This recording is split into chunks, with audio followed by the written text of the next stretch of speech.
introduces the master of mystery and adventure, William N. Robeson. In spite of the sometimes discouraging evidence to the contrary, crime really doesn't pay. The chaser of the fast buck always slips upon the banana peel of retribution and ends up with his nose to the grindstone of penal servitude, if we may be permitted to mangle a metaphor.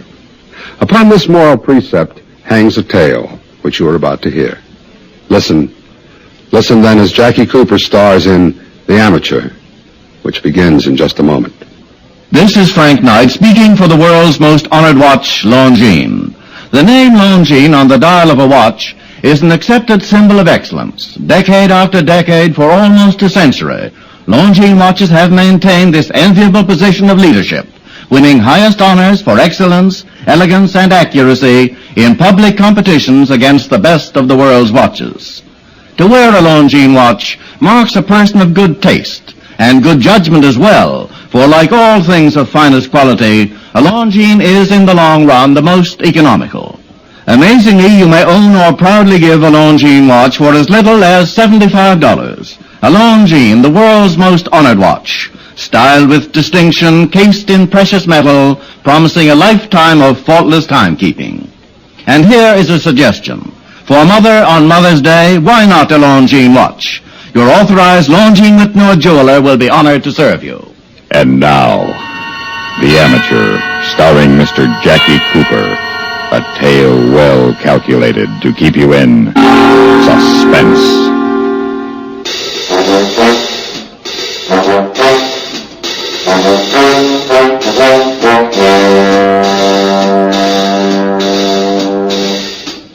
You see, me and Boots always been buddies, right, Boots? Right, Jerry.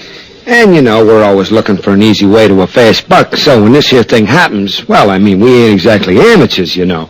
So it gives us the idea. It happened last Tuesday night. Me and Boots had been down to pool hall shooting a few, and along about 11 o'clock, we catch the bus uptown. Boots lives about 10 blocks north of me, so I'm hopping off the bus before him. I'll see you, Boots. Right. Take it easy, Jerry. Hey, call you tomorrow. Right. It's about a half a block from the bus stop to my castle. Nothing but a basement apartment in one of them brownstone buildings, you understand. But it's my castle. Well, I'm almost to my steps when I see this little guy come running along the other side of the street. All of a sudden, he cuts across toward me, and a car comes out of nowhere, hits the guy, and clobbers him flat against the brownstone wall, almost on my doorstep. Then it backs off, and it's out of sight before I can breathe twice. Hey, you all right, mister? Hey, fella. The guy was dead. What happened down there? A hit and run. I'll call the police. Okay. All right, stand back, everybody. Now, don't touch nothing until the law gets here. Where did he come from? The neighborhood was turning out like it was a block party or something. I guess when a thing like this happens, you can't keep them away. Curiosity, maybe a little sympathy, I don't know. Anyway, about 5 minutes later, up comes the cops. All right, come on, move back now. Stand back, everybody. Oh, stop shooting. Look, anybody see this happen? Yeah, I did. I saw the whole thing. Yeah, what's your name? Malloy, Jerry Malloy. You get the license number? No. Well, I mean, see, I seen this guy running down the street, and then he cuts across like he was trying to get to me or something, and his car comes along and pow. Know what kind of a car it was? Oh, a big one, a caddy, maybe. You get a look at the driver? No. And you don't know whether it was a man or a woman? Well, he goes on asking questions, and the more he asks, the less I seem to know about it. The photographs from one of the dailies arrive, and it's flashing all over the place. They even take my picture. Why, I don't know.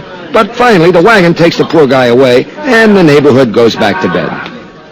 I take off, too, and I go down the steps to the castle, when right in front of my door, my foot hits something. There, lying at my feet, is this here license plate, see? Kind of beat up like. I pick it up, and sure enough, there's blood on it.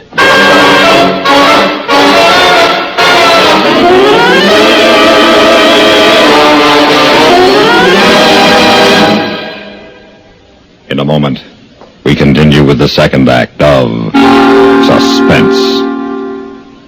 What are the little-known facts behind the unflattering page one headlines about Bing Crosby's boys? Who do they blame for all the criticism that's been coming their way lately? How do Bing's 4 sons feel about their strict toe-of-the-line upbringing? Are they doing anything to live their own lives successfully without benefit of their famous father? in May McCall's magazine. Get the answers to these questions in a revealing, frank story about the private life problems of Bing and his boys. Also in May McCall's, find out about the immensely powerful woman behind the throne of England, Marina, Duchess of Kent. Learn how her influence resulted in Queen Elizabeth's marriage to Philip, ended Princess Margaret's romance, prevented a great court scandal. Get exciting May McCall's on all newsstands now.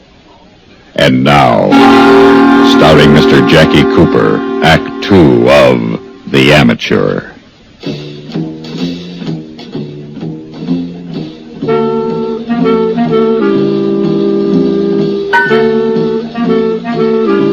Well, there's no doubt in my mind that this here plate bounced off that car that clobbered the poor guy in the street. My first impulse is to hightail it down to the police station, turn in the evidence. But I decided to call my buddy first and tell him about all the excitement, and see if he'll go with me. Boots says to stay put, he'll be right over. And you seen it all, Jerry? Yeah. The cops don't know about the license plate, huh? No, of course not, you dope. I found it after everybody'd gone. But it was a big car, huh? A caddy, maybe? I think so. It all happened so quick. But it was a big-looking car, kind of prosperous. Oh, yeah, I'm sure of that. Did you get a look at the driver? Look, Boots, the cops already asked me all that. Come on, let's go. Oh, wait a minute, Jerry. I got an idea. Like what? Well, I've been thinking about it since you called me. We might be able to promote ourselves a little dough. Dough? Big car, rich man, maybe. Rich enough to want to buy his way out of a hit-and-run rap. You mean blackmail a guy? No, not blackmail. Just a sale. We got something he'd be mighty glad to have. We sell it to him. Deal's closed. I don't know. This is evidence. We ought to take it to the cops. If he's just rich, this ought to be worth a couple of grand to him. If he's important, maybe 10. It's blood money in a way, kind of. But if he's important and rich, who knows? We might be set to spend the winter in Florida, Jerry. Get us a couple of dolls. But, Boots, listen. Then we'll spend the summer in Europe. Them French babes. Ooh la la. How are we going to find out who he is?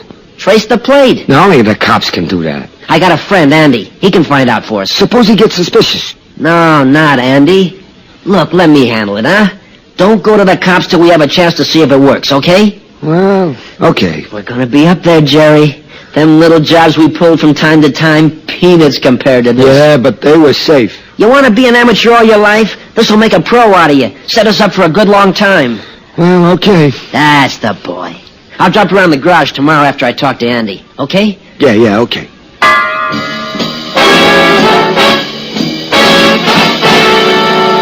Morning comes, and I take off for work at the garage on 85th Street. I'm on my way to the bus when I pass the newsstand at the corner, and there I am, staring right back at myself from the morning papers. Right on the front page, my picture. I buy a couple of papers and hop the bus downtown. I'm shaking with excitement. Me on the front page. There's the story about the guy being clobbered in front of my place. Unidentified victim, the paper says. But they got me pictured for being the eyewitness. First to arrive on death scene, it says. And then it goes on about me seeing it and where I live, where I work and all. I don't even remember telling them all that. But, boy, the picture sure came out good. Well, I get to the garage, and I'm a celebrity. All the guys have seen the paper, and the boss says it's $1,000 worth of advertising for the garage, and he tells me to take the day off. So I'm just about to leave and go see Boots when there's a call for me. So I take it in the office, and it's this guy. Hello, Mr. Malloy. Yeah? I read in the paper this morning that you witnessed the tragedy on 110th Street last night. Who are you, a reporter? No, but you might give me some information. I told the cops all I know, which wasn't much. The paper says you were the first to reach the victim. Yeah, that's right. And it happened right in front of your apartment? Hey, what is this? I'll come right to the point, Mr. Malloy. I was wondering if you might have found something. What do you mean? Something I might be interested in having back. Oh? Did you find something? Maybe. You know it's missing, huh? Yes. I'll be willing to pay. Well... Then you do have it. Maybe. Where can I meet you? Well, I got the day off. I'll pick you up any place you say. Make it 1 o'clock. Corner of Broadway and 96th. I'll be there. I'll be driving a dark green Cadillac. Okay. 1 o'clock. I'll recognize you from the paper. Well, things was happening even faster than we could have planned. I wanted to give myself time to see Boots and talk it over with him. It's great. Great, right in our laps. Maybe. Now, don't take the plate with you. Talk terms first. Size him up. Yeah, he sounded kind of educated. Or high class, like. He's probably a millionaire, scared silly about a hit-and-run rap. Now, play it cagey. You got him right in the palm of your hand. Remember, he looked you up, so he's scared. You can make your own deal. Yeah. I'll wait for you down the pool hall. Okay, I'll see you there as soon as I'm finished.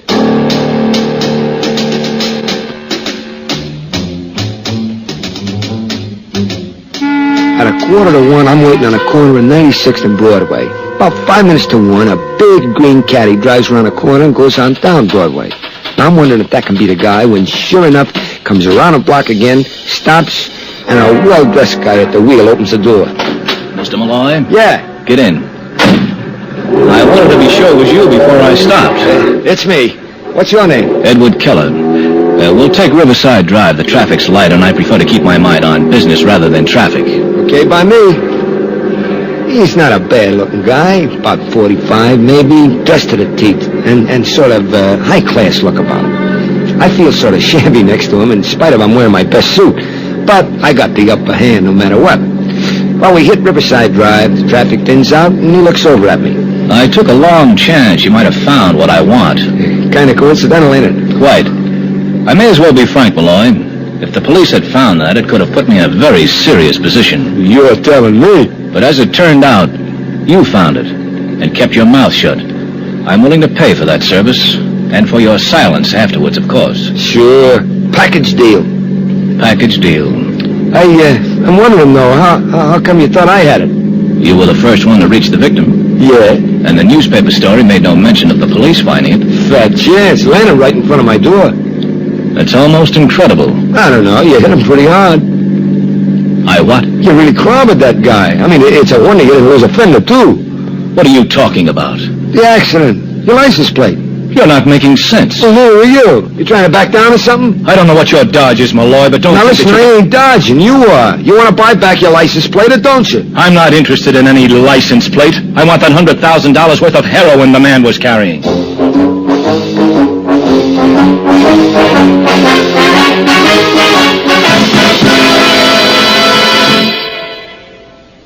In a moment, we continue with the third act of Suspense. Sociable, up-to-date, debonair. What's this, a new word game? No, I'm just mentioning the qualities that people admire in other people. Oh, I see. If you're sociable, up-to-date, and what was that other word, debonair? Yes, debonair. But listen to it this way.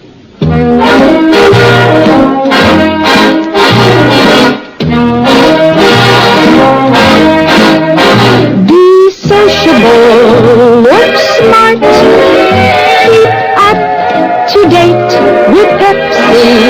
Drink light, refreshing Pepsi. Stay young and fair and debonair. Be sociable, have a Pepsi. Notice how many of your friends are serving Pepsi-Cola these days. It's the up-to-date refreshment. Be sociable, serve Pepsi.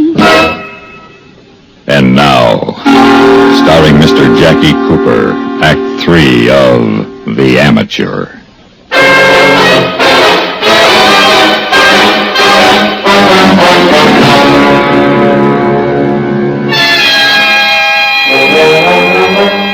Well, I'm sitting there like I'm turned to stone or something. Heroin. This caper was getting too hot for me. He pulls up to the curb and stops the car. All right, Malloy, we can cut out the cat and mouse routine. Now, wait a minute. You mean to tell me you ain't the guy driving that car last night? I'll ask the questions. But I thought I'm not interested in what you thought. I want that packet. Will you listen to me for a minute? I don't know nothing about no H or packet or nothing. Malloy, the man who was killed was purchasing that heroin for me. He was carrying it when he was run down. This I know nothing about. The police didn't report finding anything on him, and you know as well as I they would have. Now it adds up, doesn't it? No heroin on Jackie. You the first to reach him? I didn't touch the guy, I swear. You led me to believe on the phone you had it. On my mother's grave, I don't know nothing about it. I found a license plate, a beat-up plate I figured came from the car that hit him. I thought you was the driver and wanted to get the plate back to save your skin from a hit-and-run rap. That's quite a story. Look, if I had this stuff, don't you think I'd be bargaining with you right this minute? Would I be making up a story about a license plate? Wouldn't I be naming my price for the stuff? Huh? Wouldn't I? Well, Maybe you would at that. And now you're looking at the situation from the right angle. If the police didn't find the stuff, and if you're telling the truth, it means Jackie wasn't carrying it. Sure, that's it. And if he wasn't carrying it, he never got it. Well, I got an appointment, I just remembered. I'll catch the subway downtown. Sit still. No, I can get back, okay? You'll get back when I'm ready to take you.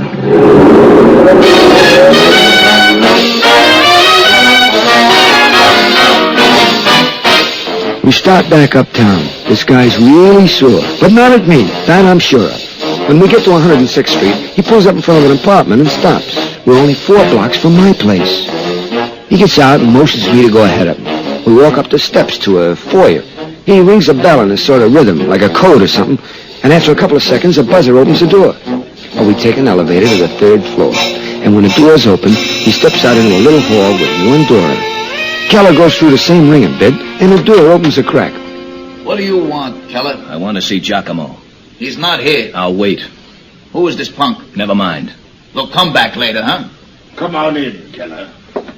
Take off, Pete. The room's dark. Not pitch dark, but gloomy kind of. The voice comes from a big fat guy sitting behind the biggest desk I ever seen. Sorry about Jackie, Keller.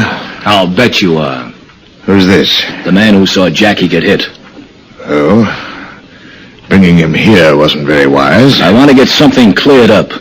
Indeed. What did you pull on me last night? I don't think I like your tone, Keller.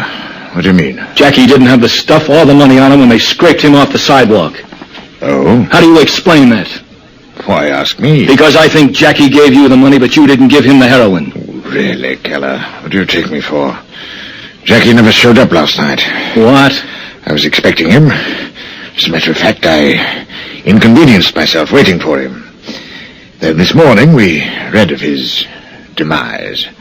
I presume he was on his way here when he was hit. And why didn't he have the money? $100,000 in cash. The papers would surely have latched onto that. Why don't you ask your friend here?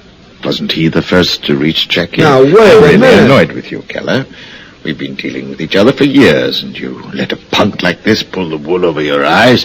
You come in here accusing me. Now, take it easy, Jack. I don't know nothing about any $100,000. Let me handle this, Keller. If he's got the money, I'll find out my own way. I'm afraid not. It's become my concern now. What do you mean? I mean I can't have a punk like this knowing about my operations here. Take him down to the garage. We'll find out what he did with your money during the ride. Ride? Hey, you guys kidding or something? Wait a minute, Giacomo. I'm not so sure that's the right way. It is the only way. I have to protect my interests. And yours as well. If you know what I mean. Use this private elevator. I'll meet you in the garage. All right, Giacomo. But if anything happens before I get that money... You have nothing to worry about, Keller. Nothing at all. Get going. Well, I don't mind saying now, I was scared out of my Sunday pants. I didn't have to ask any more questions to know what these birds were up to. These were the real pros. And I knew this Giacomo guy was playing for keeps. Well, the elevator glides to a stop, and out we get. The doors close, and it goes back up again. I see we're in a small garage with 2 big jobs parked facing the doors. And then it hits me. I'm seeing a familiar-looking license plate on the rear of the black caddy. Maybe this is my chance. Over there, Malloy, and keep quiet. Now, Keller, you gotta listen to me. Shut up. Now, listen, that's the car. The black cad there on the left, that's the one. The one what? That's the car I seen run down that pal of yours. What? Believe me, I know that license number. And I give you 10 to 1 odd the front plate's gone. You see, it ain't there. Because at this minute, it's behind the bottom drawer of my dresser. Don't you see? I've been leveling with you. Yes. I'm beginning to see a lot of things. This schmo Giacomo rode down your pal with his own car. Look at them dents in the bumper. Uh-oh. Keep out of the way, Malloy. I've got a little matter to take up with Giacomo. But watch out. He's got his goon with him. Well, Keller, why aren't you in the car? Which one, Giacomo? The one you murdered Jackie with? Boss? No. No, the other one. Or perhaps you'd like to run for it, as Jackie did. Oh, no, Giacomo. You can take the punks for rides and squash the flunkies on the sidewalk, but you don't push me over. I am eliminating my middleman, Keller. You're eliminating nothing. I want that 100,000. You won't be needing it. What are you... I've decided not to sell to you anymore. And the nature of our business makes a permanent termination necessary. I think you know what I mean. You fat pig. Get in that car. You fat rat, you meat. Then all three of them were in a heap on the floor, and I was in the caddy starting the motor. I stepped on the gas, and I went through them garage doors like a dog through a hoop. And then... Well, you guessed it. I run smack into a police car. And I'm never so glad to see cops in all my life. Well, they go in and clean up Giacomo and his playmates. But if you don't think I had some explaining to do. They had me tied up with them ghouls. So I have to get them to take me home where I give them the license plate and tell them the whole story. I get a hold of Boots, and like the buddy he is, he backs me up. But we have to spill the whole thing to the cops to get ourselves out of being connected with the dope pushers. Right, Boots? Right, Jerry. So, they're holding us for intent to blackmail, withholding evidence, and I don't know what all. But the mouthpiece says we'll probably get off easy since we made a clean breast of it and helped catch them harpies. Hey, by the way, Mac, what are you in for?